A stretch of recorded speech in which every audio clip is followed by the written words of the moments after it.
Voilà, bonjour bien-aimés. Voilà, bienvenue dans ce temps de partage habituel. Nous sommes mardi 11 février 2025. Donc, paix dans vos maisons, paix dans vos entreprises. Que le Seigneur accorde à chacun de vous une bonne santé en ce jour. Voilà, j'aimerais partager aujourd'hui avec vous dans 1 Corinthiens au chapitre 10, pourquoi pas les 11 premiers versets. Nous voyons que Paul est l'auteur de cette lettre.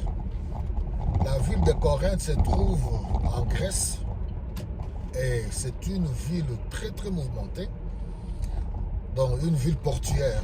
C'était voilà, une ville de marchands, de commerçants.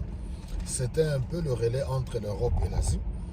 Une ville multiculturelle où il y avait beaucoup de rencontres. Alors, l'église, les gens qui se sont nouvellement convertis à Christ, pour former cette église de Corinthe, avaient beaucoup de questions à poser à Paul. Parce que vous savez que comme les Écritures nous disent, si quelqu'un est en Christ, il est une nouvelle créature. Voici les choses anciennes sont passées et toutes choses sont devenues nouvelles. Il fallait poser des questions sur le mariage, sur voilà, la sexualité, sur beaucoup de choses, sur les repas, sur les traditions, sur les rites, les coutumes, toutes ces choses-là. Il fallait que Paul leur explique en tant que père fondateur de l'Église. Alors, il y avait tellement beaucoup de courants de pensée. C'était une ville de philosophes. Vous savez, les Grecs. Nous avons tous appris cela à l'école. Donc, c'était des grands philosophes. Alors, il y avait aussi l'immoralité sexuelle des prostituées. Donc, une ville très mouvementée. Alors, nous voyons que Paul a pris le temps de leur expliquer beaucoup de choses. Une église bénie, où il y avait presque tous les dons spirituels. Mais il y avait aussi l'immoralité qui régnait à cause de l'influence de la ville. Alors, quand on arrive maintenant au verset 10, c'est ce qui m'intéresse. Peut-être on reviendra un jour à partir du premier chapitre. Mais au verset 10, il leur dit, voilà, il leur interpelle pour ne pas imiter les mauvais exemples. Il dit, voici, nos pères, vous savez, sous la conduite de Moïse, ont mangé la manne, ils ont mangé la nourriture spirituelle, ils ont vu la puissante main de Dieu. Ils ont bu au breuvage, ils ont même bu le breuvage spirituel à ce rocher qui était lui-même le Christ. Là, vous pouvez lire ça dans 1 Corinthiens chapitre 10, vers les 4 ou 5 premiers versets. Mais il dit que la plupart d'entre eux n'entrèrent pas dans la terre promise. Désolé, nous sommes sous le tunnel là.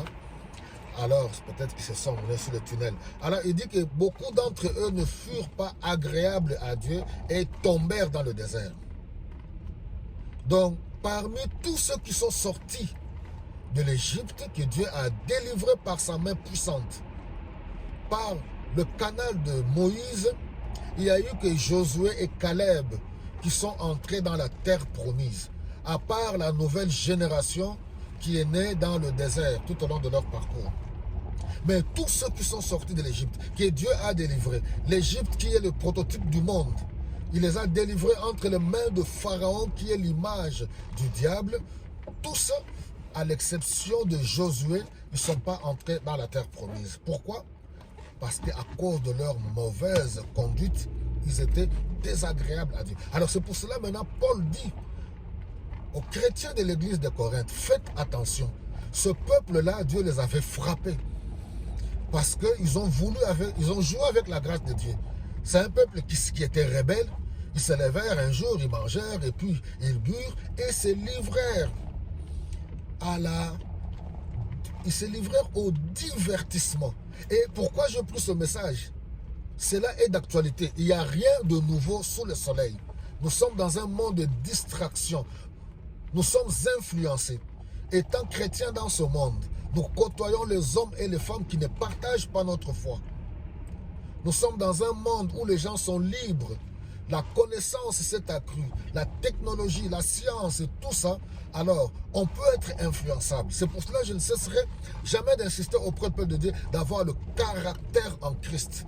de rechercher la plénitude du Saint-Esprit, de demeurer fidèle et ferme dans la foi, de ne pas se laisser influencer ni par les amis, ni par quiconque, par des choses qui ne cadrent pas avec la parole, avec la saine doctrine, avec, oui, la sainteté pour ceux qui se disent réellement enfants de Dieu. Alors, ils furent frappés. Et Paul dit, ne vous livre pas à l'idolâtrie. Je reviendrai là-dessus sur l'idolâtrie. Ni à la débauche, ni à l'immoralité, parce que ces choses ont été écrites pour nous servir d'exemple. Donc, bien aimé, hier, je vous ai parlé de ne pas fouler aux pieds de la grâce de Dieu. Et cela est valable encore aujourd'hui. Ne jouons pas avec l'œuvre de Dieu. Serviteurs de Dieu, pasteurs, prêtres, tout ce que vous voulez, ne jouons pas avec l'œuvre de Dieu. Tous ceux qui se disent enfants de Dieu chrétiens, ne jouons pas avec l'œuvre de Dieu parce que Dieu peut frapper. Nous devons revenir à la crainte de Dieu. Oui, pour tous ceux qui se disent, voilà ce que font les pasteurs. Oui, c'est voilà des immoraux. Voilà, c'est des escrocs. Vous pouvez avoir raison, mais tu auras de comptes à rendre par rapport à ta propre vie. Voilà, bien-aimés, je reviendrai là-dessus une fois de plus. Que le Seigneur vous bénisse, qu'il vous remplisse de son Esprit Saint. Demeurons dans la crainte de Dieu, vivant loin de la mondanité et de toutes choses qui ne glorifient pas le Seigneur.